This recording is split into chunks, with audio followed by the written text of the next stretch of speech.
अभिषिक्त की संगति करेगा तो तू भी अभिषिक्त हो जाएगा। घर में कोई एक प्रार्थना करने वाला होगा तो बाकी भी प्रार्थना करने वाले हो जाएंगे। घर में एक भी परमेश्वर का भय मानने वाला होगा, बाकी भी भय मानने वाले होंगे। परमेश्वर की महिमा आराधना करने वाला अगर कोई घर में होगा तो बाकी भी होंगे। माता पिता परमेश्वर का भय मानेंगे, माता पिता परमेश्वर की आराधना करेंगे, बच्चे भी आराधना करने वाले बनेंगे। अगर माँ बाप ही गाली बकने वाले बनेंगे तो बच्चों से आप उम्मीद मत रखिए। फिर अगर आप परमेश्वर की उपस्थिति को, परमेश्वर के वचन को रिस्पॉन्स नहीं करते हैं तो आप बच्चों से भी उम्मीद मत रखिए। फिर परमेश्वर की उपस्थिति में हमें जो है जवाब देना आना चाहिए। और वो क्या था? वो वहां पर नम्र बन गया, दीन बन गया कि प्रभु तू जो चाहता है बताओ।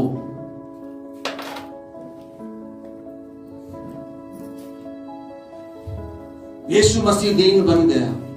लोगों ने यीशु के ऊपर थूका, मारा, बुरा कहा, पर यीशु ने एक बार भी उल्टा जवाब नहीं दिया। हम परमेश्वर की उपस्थिति को रिस्पॉन्स देने वाले बने।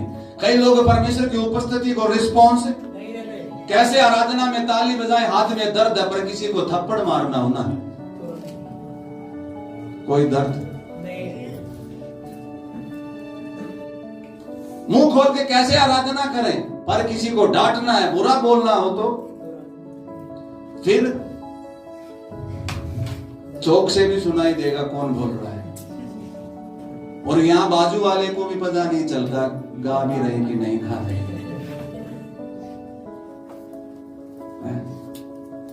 थोड़ा हंस लिया करो।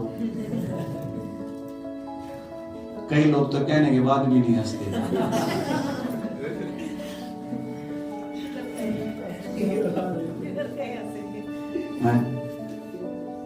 हंसना बहुत जरूरी है। सच में आजकल ना बाहर बहुत डिप्रेशन के बारे में सुन रहे हैं, और डिप्रेशन में चुपचाप रहने वाले लोग ही चले जाते हैं, क्योंकि वो क्या रहते हैं, हंस लिया करो और गुंडा मुंह बना ले।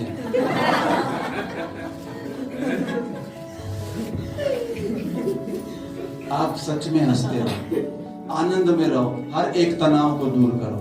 और प्रभु की उपस्थिति में कोई भी तनाव नहीं आ सकता, कोई भी निराशा नहीं आ सकती, कोई भी दिक्कत नहीं आ सकती। जब हम उसकी उपस्थिति में, परमेश्वर की उपस्थिति एक ढाल की तरह हमारी मदद करती है। तो हमारा जवाब होना चाहिए, रिस्पॉन्स होना चाहिए, हमें उपस्थिति की तरफ चलना चाहिए, हमें नम्र बनना चाहिए।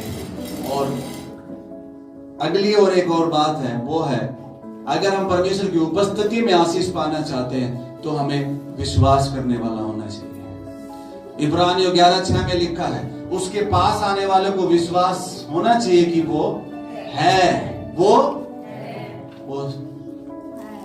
क्या होना चाहिए, है। पता नहीं है भी कि नहीं, पता नहीं मेरी प्रार्थना सुनेगा भी कि नहीं, पता नहीं यीशु है भी कि। जब हम नए नए प्रभु में आ रहे थे, कुछ समय हमें हो गया था, तो कभी कभी हमें ऐसा लगता था, मैं और मेरी पत्नी आपस में बात करते थे, क्या सच में प्रभु यीशु है क्या, या हम ऐसे ही चल रहे हैं।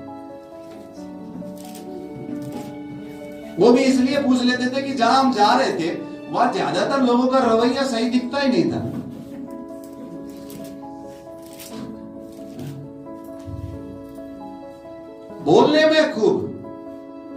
बोलने में मसीह खूब दिखते हैं, पर जब टेस्ट होता है तब बोलो टेस्ट तो आएगा, टेस्ट तो देना पड़ेगा हमें।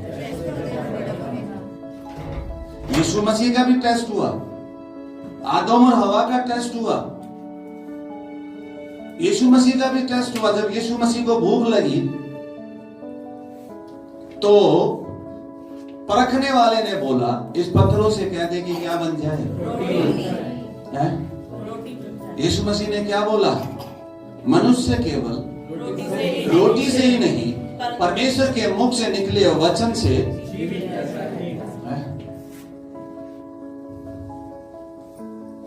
और कोई होता तो वो पत्थर पत्थर खेलता, एक बोलता पत्थर रोटी बन जाए, रोटी बन गई ना, वो सारे पत्थर रोटी बनाता। अपनी ताकत, प्रभु यहाँ ये भी कहना चाहता है, अपनी ताकत, अपनी एनर्जी परमेश्वर के उद्देश्य में लगाऊंगा। हालेलुया। अरे क्या हो गया, कोई भी प्यार नहीं करता तेरे से? अच्छा, एक ग्रुप बनाया हुआ है चोट खाए हुए मसीह, तुम भी जुड़ जाओ उसमें, तेरे जैसे ही है वो सारे हैं?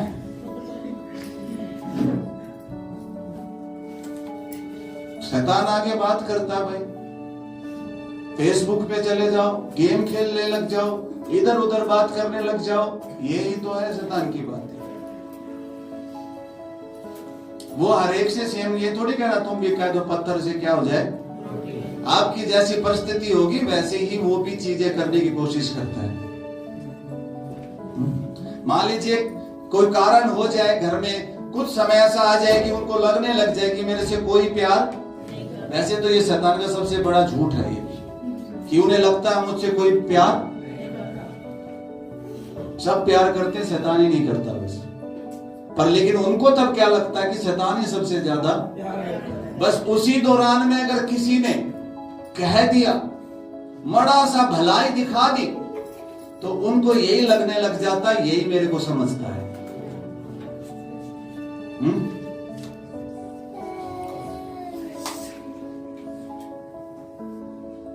और अगर कोई इंसान ना भी करे तो प्रभु का वचन तो ये कहता तुम प्यार करो, और प्रभु का वचन तो ये कहता कि हमसे प्यार करने वाला परमेश्वर है। जब उसका प्यार हमें मिल गया तो फिर हमें किस प्यार की जरूरत है?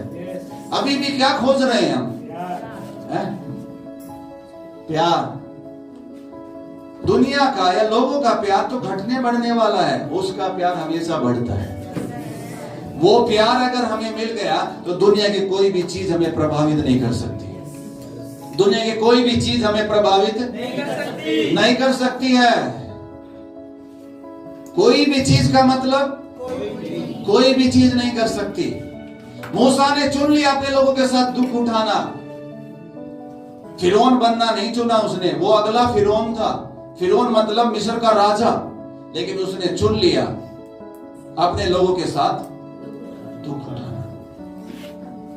परमेश्वर ने मूसा से बोला, मूसा तुम चले जाओ, मैं नहीं आऊंगा तुम्हारे साथ। मूसा ने बोला हम भी नहीं। आज बिना परमेश्वर के लोग आशीषित होना चाहते हैं, बिना परमेश्वर के लोग आशीषित, मैं कहना चाहता हूं हाँ लोग आशीषित हो जाते हैं, पर बिना परमेश्वर के जो लोग आशीषित होते हैं वो परीक्षा में गिरते हैं, उसमें मिलावट होती है, ध्यान रखना। प्रभु कहता मैं जो तुम्हें आशीष दूंगा उसमें कुछ भी मिलावट नहीं करूंगा। बिना परमेश्वर के लोग जा रहे हैं,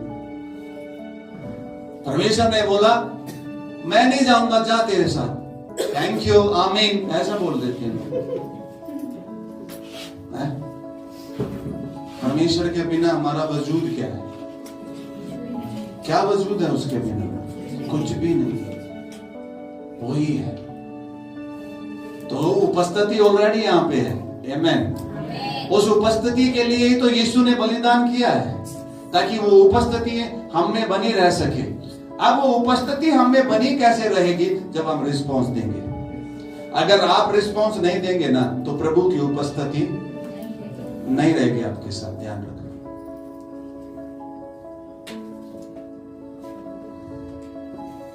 प्रभु का वचन कहता है मैं द्वार क्या कर रहा हूं, अगर तुम खोलोगे तो मैं, वचन खटखटा रहा, अगर आप खोलोगे तो आएगा अंदर। ये द्वार खोलना क्या, रिस्पॉन्स करना ही है। और किसी ने एक तस्वीर बनाई थी इस द्वार की, बाहर की तरफ कोई भी लोक नहीं बनाया, उसने अंदर की तरफ ही बनाया, क्योंकि वो खुलेगा ही कहां से? अंदर से। बाहर से आपके दिल को कोई भी नहीं खोल सकता, आप ही खोलेंगे।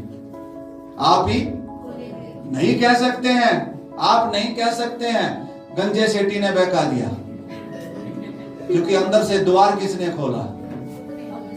खुद ने खोला। नहीं कह सकते हैं मुझे उसने जबरदस्ती पिला दिया, नहीं, द्वार किसने खोला? खुद ने।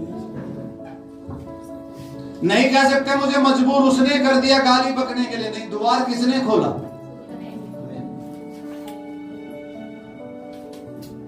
चाहे अच्छी हो या बुरी हो, वो जब तक आपके अंदर नहीं आ सकती जब तक आप रिस्पॉन्स नहीं देंगे। परमेश्वर जब तक नहीं आएगा जब तक आप रिस्पॉन्स नहीं देंगे। ध्यान रखना। दूसरी बात, आप उसकी उपस्थिति में क्या हो जाओ? नम्र हो जाओ, नम्र हो जाओ। और नम्रता का जो चिन्ह है वो ये है कि परमेश्वर का वचन सुनता है और ग्रहण करता है और उस पर चलता है। ये है नम्रता का सही मतलब। नम्रता का मतलब ये नहीं है कि भाई ये तो चुप ही रहता है, कुछ भी जवाब नहीं देता, ये 10 बार बोलो तब एक बार गर्दन हिलाता।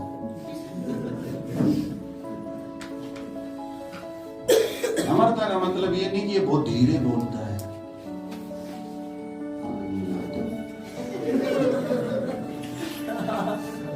इसका मतलब मैं नहीं कह रहा थोड़ा तो तेज बोलता है। कईयों का स्वभाव या कईयों का कंठ जो है वो थोड़ा हाई हो जाता है, स्केल हाई होता है उनका, तो वो थोड़ा सा तेज क्या है। इसका मतलब ये नहीं है कि वो नम्र नहीं होंगे, इसका मतलब ये नहीं है। कई बार लोग फेस देख के बोल लेते हैं,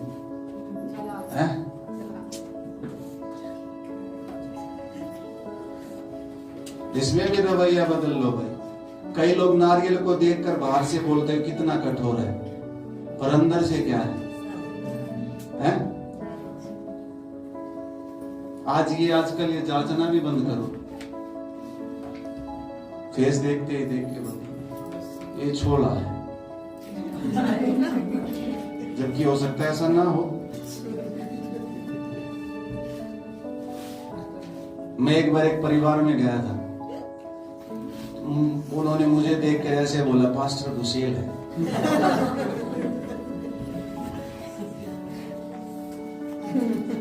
जो हमारे यहाँ पुराने आने वाले हैं, क्या आपको लगता मैं गुसेल हूं?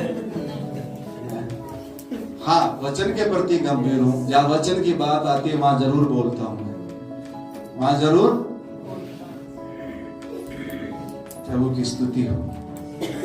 तीसरी बात यहाँ पर हमने प्रभु के वचन से कि आप उपस्थिति में पूरे आशीषित होना चाहते हो तो आपको विश्वासी बनना पड़ेगा, विश्वास करने वाला बनना चाहिए। यीशु मसीह ने इस बारे में 2 बातें कही, चेलों को डांट भी मारी, हे अलग विश्वासियों, है ना, और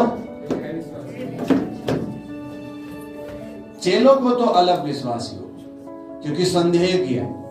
अविश्वासी वो होते हैं जो बिल्कुल भी विश्वास नहीं करते हैं। अलग विश्वास वो है जो लोग थोड़ा थोड़ा क्या है विश्वास, बस किनारे तक का है, गहराई वाला नहीं है। जब सब कुछ ठीक है तो प्रभु प्रभु है, जब ठीक नहीं है तो कुछ भी नहीं है। वो वाले संदेह करने वाले बन जाते हैं। अगर हमें प्रभु से पाना है तो हमें क्या बनना चाहिए? विश्वास करने वाला। अब विश्वास आता कहां से है? सुनने से, और सुनना क्या है? वचन से। ये विश्वास में हमें ना सीखना पड़ेगा हम कैसे बढ़े और कैसे इसे लागू करें। आपके घर में चीनी है, चाय पत्ती है, दूध है, गैस है, पर आपको पता नहीं है ना चाय कैसे बननी है, तो आप बना नहीं सकते।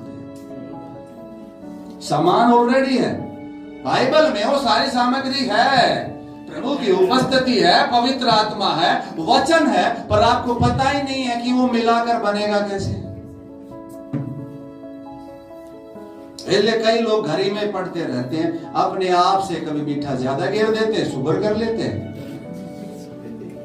कई कति कम कर लेते हैं तो डाउन हो जाते हैं। अपने हिसाब से वचनों को लेकर तरोड़ मरोड़ के करते हैं, अपने हिसाब से। कैसे? बाइबल है उनके पास लेकिन उनको पता ही नहीं है। इसलिए तो प्रभु ने सेवकों को रखा है, शिक्षकों को रखा है, ताकि वो उन्हें वचन में, विश्वास में दृढ़ होने के लिए, मजबूत होने के लिए उन्हें ट्रेनिंग दे सके। कई लोगों को ऐसा लगता है ट्रेनिंग तो उनको जरूरत है जो सेवा करेंगे, ट्रेनिंग हर एक की जरूरत, हर एक को जरूरत, क्योंकि बाइबल कहती है शैतान को अवसर मत दो। तो आप कैसे सीखेंगे कि शैतान को अवसर ना दें हम?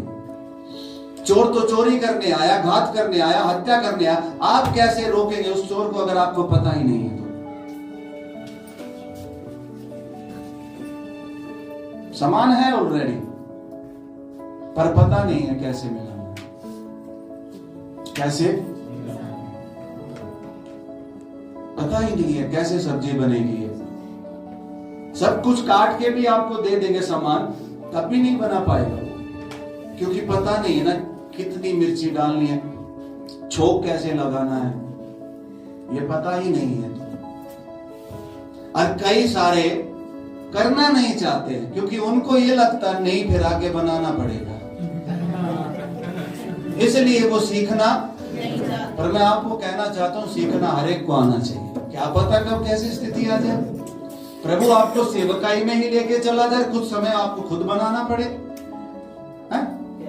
मैं गुजरात चला गया, मेरा भाई वहां पर पहले से ही जॉब करता था, मैं भी चला गया, मेरे से बोला एक दिन बना, मेरे को आई नहीं बना। चलो वो तो मेरा भाई था, कुछ भी करेगा, थोड़ा तेज बोलेगा, धमकाएगा, खवाएगा तो सही। ये हो सकता नहीं मैंने सीखा नहीं, हाँ कभी ऐसा समय हो सकता मैंने सीखा नहीं, लेकिन आज तो सीख सकते हो। सीखोगे नहीं तो सहायता कैसे करोगे? बेचारी माँ को परेशानी होगी, दर्द हो गया, लेकिन सीखा ही नहीं था खाना कैसे बनाना, दर्द में ही कौन बना रहा है? बस एक ही चीज आओ थी, मैगी। कई लोग घर में घर वाले नहीं होते ना खाना बनाने वाले, तो क्या ले आते हैं? मैगी। सीखना चाहिए हमें। हमने क्या करना है? प्रार्थना करके, हमारे पास्टर को तो आ रही है, सीखना चाहिए आपको भी प्रार्थना करना, सीखना चाहिए आपको भी वचन में चलना। मैं एक बार एक घर में पास्टर के साथ ही जाता था, एक घर में चला गया, उस दिन चाय के लिए प्रार्थना कर रहा था, एकदम से बरेल से आवाज आई। कितनी बार बोला प्रार्थना मत करा करो, दुष्ट आत्मा ने बोला। अब पता ही नहीं है, जब दुष्ट आत्मा ऐसे बोलने लग जाए क्या करेंगे, तो क्या होगा? मैं तो कुछ भी ना बोला, चुपचाप रहा खड़ा। अंदर से, बाहर से तो ऐसा दिखाया कि मैं नहीं डर रहा, पर अंदर से तो था ही डरा हुआ। फिर से सोचा कि अकेला नहीं आऊंगा इस घर में। लेकिन उसके बाद प्रभु के वचन से मुझे ट्रेनिंग मिला, प्रभु के वचन ने मुझे दृढ़ किया, मजबूत किया। अब तो मैं ढूंढता हूं दुष्ट आत्मा कहां मिलेगा।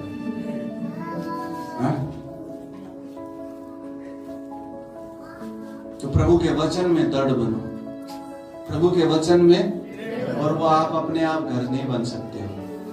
प्रभु ने अपनी कलीसिया इसलिए रखी ताकि लोग दृढ़ बन सके। एक घर में पहलवान पैदा नहीं होता, पहलवान बनाया जाता है। ऐसे ही सेवक पैदा नहीं होते, सेवक बनाए जाते हैं।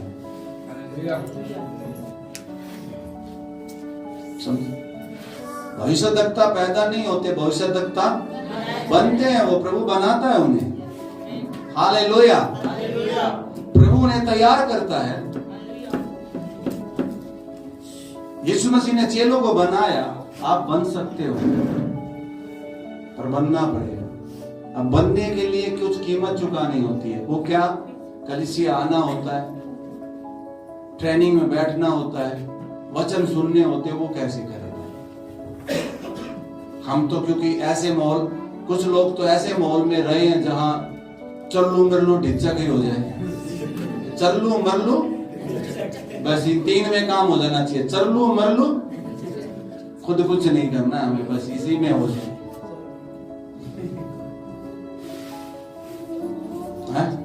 कई लोगों ने प्रभु के जन के हाथ को भी चल्लू मरलू ढिच्चक समझ लिया।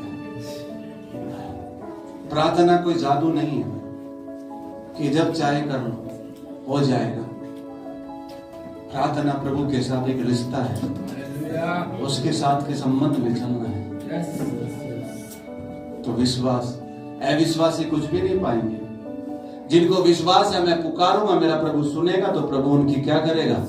जिनको विश्वास है नहीं, तो वो सुबह से शाम तक चिल्लाते रहो, कुछ भी नहीं होगा। और जिनको विश्वास है ना, वो थोड़ा सा ही जाकर कब्र के पास बोलेंगे, ऐ लाजर। आज एक प्रकाशन की बात बताऊं, ऐसा लिखा तो नहीं है, और आप ऐसे सवाल भी मत करना। पर आपको एक बात बताऊं, जब यीशु मसीह वहां आ गया होगा, हो सकता है लाजर वहां जिंदा होकर बैठ गया होगा, क्योंकि उसकी उपस्थिति काफी है। हालेलुया। लाजर से ये बोला, लाजर बाहर, क्या बोला था बताओ? लाजर बाहर, ऐसा बोला था जिंदा हो जा? क्या बोला?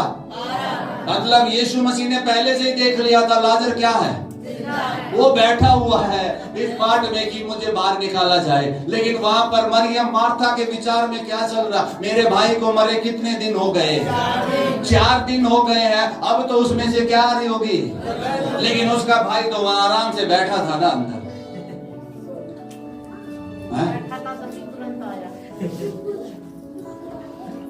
यीशु मसीह जैसे ही गांव में प्रवेश किया होगा, लाजर क्या हो गया होगा? जिंदा हो गया। फिर यीशु मसीह ने कब्र पर आकर बोला, हे पिता तू मेरी क्या करता है? सुनता है लाजर। कुछ शब्दों की प्रार्थना। कई लोग तो ऐसे बोलते हैं, पास्टर जी आप प्रार्थना कर दो, आपकी ज्यादा सुन लेगा, मेरी ना सुने। जो बच्चे दूसरों के द्वारा अपने माता पिता की सिफारिश लगवाते हैं, इसका मतलब उन बच्चों का रिश्ता सही नहीं है अपने माँ बाप के साथ। भाई जा देख, तेरी मान लेगा, मेरा पापा आपका पापा आपकी मानेगा। प्रभु की स्तुति हो। परमेश्वर आपका पिता है, वो आपकी मानेगा, सही बात मानेगा, ये नहीं कुछ भी कह दो। कई बार परमेश्वर के साथ भी ऐसे ही करते हैं। मान लीजिए आपका अभी बिरजू भाई, अभी डुग्गू आपसे बोलो मुझे गाड़ी की चाबी दो, आज मैं चला के लाऊंगा, दो क्या? आपका तो बेटा है ना, लेकिन दो क्या?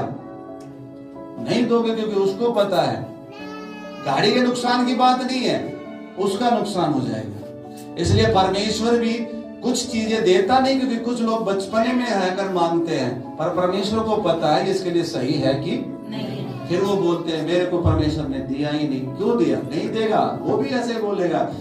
हो सकता है कई बच्चे ऐसे भी बोल देते हैं, मेरा बाप तो अच्छा नहीं है क्योंकि उसने मुझे चाबी नहीं दी। अरे बाप अच्छा इसलिए नहीं दी, एक अंकल ने दे दी, अंकल को चिंता नहीं है, अंकल को चिंता। कुछ लोग ऐसे ही बोलते हैं, अंकल ने दे दी, दोस्तों ने दे दिया, इन्होंने ये कर दिया, लेकिन मेरे मम्मी पापा ने इसलिए नहीं किया क्योंकि मम्मी पापा तुम्हारे क्या करते हैं? हाँ, चिंता करते हैं। लास्ट बात और कहना चाहता हूं, निर्गमन 33 उसकी 18 में है, मूसा ने लाल समुद्र 2 भाग होते देखा, मूसा ने मिस्र के अंदर चमत्कार होते देखे, बहुत अद्भुत काम होते देखे। मूसा यहाँ पर लास्ट में भी कहता है परमेश्वर अपनी महिमा का तेज दिखा। यहां बात है, आप संतुष्ट मत हो, आपके अंदर संतुष्टि नहीं आनी चाहिए। लोगों के अंदर संतुष्टि आ गई, उनको लगता है कि अब परमेश्वर में और जानने का कुछ भी नहीं है। कुछ लोग बाइबल नहीं पढ़ते क्योंकि उनमें संतुष्टि आ गई है, वो ऐसा मानते हैं कि उत्पत्ति से लेकर प्रकाशित तक मैंने कई बार पढ़ लिया है, अब इसमें और कुछ पढ़ने का है ही। पर इसमें जब भी हम पढ़ते हैं तब भी अलग टेस्ट मिलता है, तब ही अलग प्रकाशन मिलता है।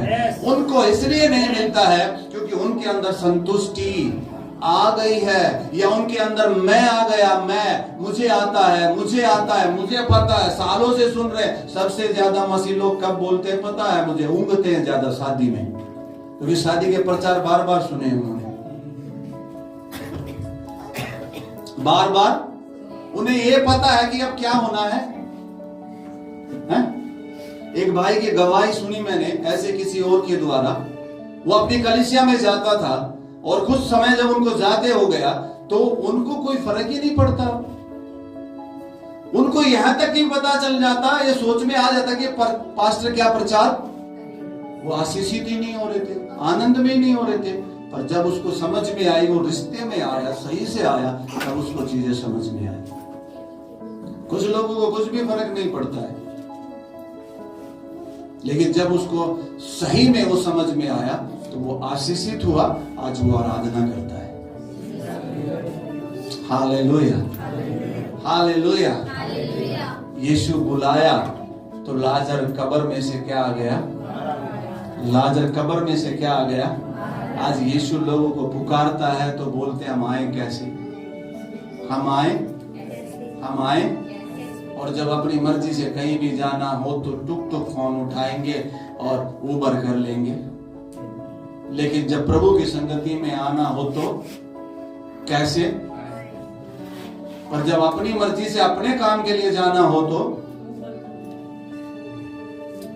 जरूरत ना होगी तब भी क्या कर लेंगे? उबर। लेकिन प्रभु की कलीसिया में संगति में आना हो तो कैसे? कैसे जाए? कैसे आए? व्हीकल भी खराब हो गया, कैसे आए?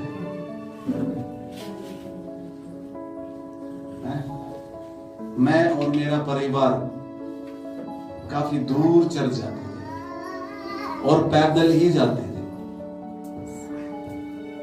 अपनी बड़ी बेटी को चलाकर ऐसे बोलते थे पकड़ो पकड़ो पकड़ो पकड़ो। वो भागती थी, चलती थी, कभी कंधे पे बिठाते थे। बारिश आ जाती थी, उस समय सच बताए तो हमारे पास छाता भी नहीं था। लोग बोलते थे छोटी सी बच्ची को बारिश में, हम ये जान बारिश भी उसने करवाई है। बच्चों के साथ धूप भी उसने बनाई है। तो प्रभु का धन्यवाद हो कि प्रभु बचा के भी रखता है। कोई ज्यादा सुकड़ता है ना, वो ज्यादा ही सुकड़ता है, ध्यान रखना। ये नहीं कैसे आएंगे?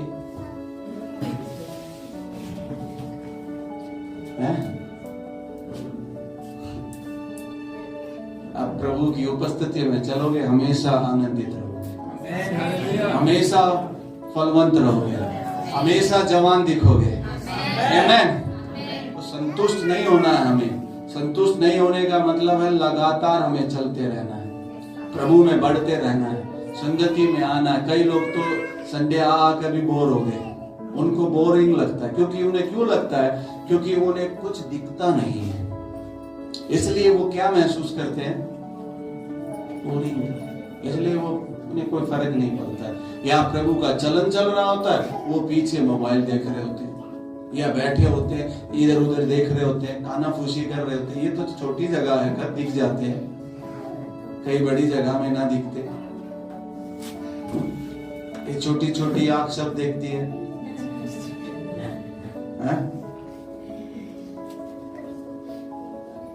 कितनी बातें। पहली बात, प्रभु की उपस्थिति को क्या दो? दूसरी बात, नम्रता। तीसरी बात, विश्वास। चौथी बात, संतुष्ट नहीं होना है।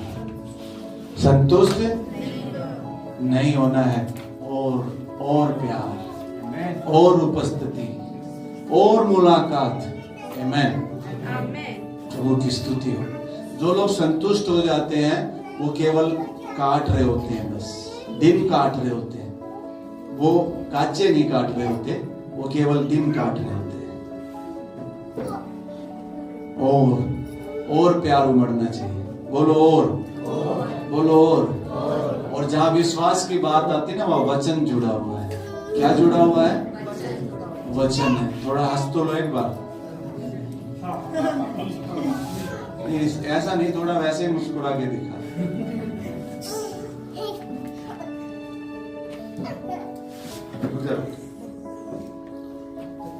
एक और वचन पढ़कर प्रार्थना की ओर जाएंगे। बाइबल बताती है प्रेरितों के काम में उसके 2 अध्याय में परमेश्वर की उपस्थिति उतर आई। पवित्र आत्मा आग से फटते हुए जीवों पर 120 लोगों पर क्या हो गया? उतर आया। पवित्र आत्मा ने जो उन्हें बोलने के सामर्थ्य दी, वो क्या करने लग गए? बोलने लग गए, नाचने लग गए, ताली बजाने लग गए, कुछ करने लग गए। क्योंकि वो अपने आप में नहीं रहे, वहां पे पवित्र आत्मा से वो भर गए। तो कुछ लोग बोले ये क्या हो रहा है? कुछ लोग ऐसे बोले ये तो नशे में है, ये तो अगर आपको सच बताऊं, जो लोग बोल रहे थे ना, वही थे बुरे रवैये के नशे में, घमंड के नशे में।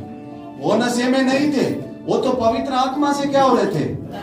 भर रहे थे, इसलिए प्रभु की महिमा कर रहे थे, प्रभु की स्तुति हो, प्रभु की सामर्थ में भरकर प्रचार हो रहे होते हैं, प्रभु की सामर्थ में भरकर वचन बोला जा रहा होता है, पर कुछ लोग पीछे बैठकर मजाक ही उड़ा रहे, पीछे बैठकर बोल रहे होते हैं, बस तो कर दो, कितनी देर रहो, अब तो रोक दो।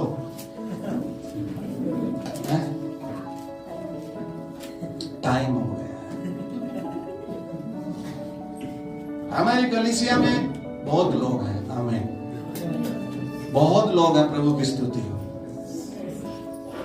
एक बार एक कह रहा था ऐसे ही कि आपका चर्च लंबा चलता है इसलिए एक परिवार आता नहीं है। भाई ये तो यूं ही चलेगा, लंबा नहीं चलता है, ये तो प्रभु की उपस्थिति में चलता है। जब आप प्रभु की आराधना करने आते हैं तो उसमें जब मूवी देखने जाओगे तो मूवी देख उनको बोलते हो थिएटर वाले को 2 घंटे की मूवी 3 घंटे की ना, आप 1 ही घंटे में खत्म करना है? तब तो ब्रेक पे ही बाथरूम करने जाते हैं, नहीं तो जाते भी नहीं है, कहीं एक सीन ना कट जाए। है? क्या ना कट जाए? तब तो बच्चे को भी आंख दिखा देते हैं, बैठा रहिए।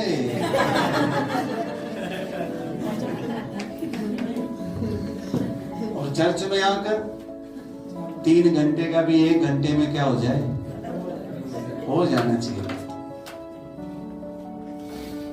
5-5 घंटे होगा या 6 घंटे होगा। परमेश्वर की महिमा जब आएगी या जब बहेगी, हालेलुया, लाखों लाखों लोगों को प्रभु छुएगा, किलोमीटर किलोमीटर में सेवकाएं फैली होगी। आमीन, आमीन, हालेलुया। प्रभु की उपस्थिति में आपको नम्र बन जाना है, आपको रिस्पांस देना है, आपको विश्वास करना है, आपको संतुष्ट नहीं होना। देखिए कुछ हो जाएगा, कुछ हो जाएगा। पीछे बैठकर टिप्पणी मत करो, चाहे चुप ही रह लो, इससे तो अच्छा। पर जो रिस्पांस देगा वो पाएगा, जो रिस्पांस देगा वो पाएगा। जिसने सुन लिया वो हर हालातों में प्रभु की क्या करेगा, आराधना करेगा।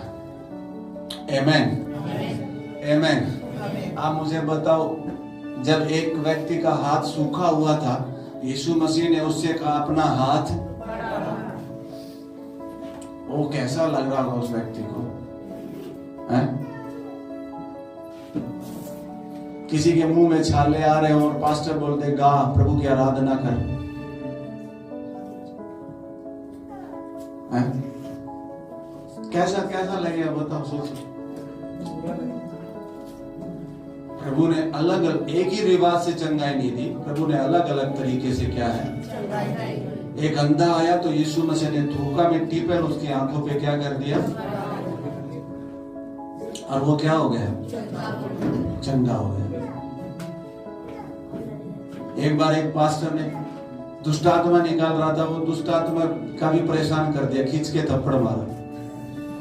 मैं नहीं कह रहा थप्पड़ मारना, पर उसने थप्पड़ मारा, प्रभु ने भलाई उत्पन्न कर दी कि वो छुटकारा पा गई। उस समय मान ले ना पाती तो फिर उनके घर वाले क्या करते? ये तो प्रभु ने दया कर दी कि वो क्या हो गई। बाद में उन्होंने बताया क्या करे, गुस्सा ज्यादा आ गया क्योंकि काफी देर से निकल ही नहीं रही थी।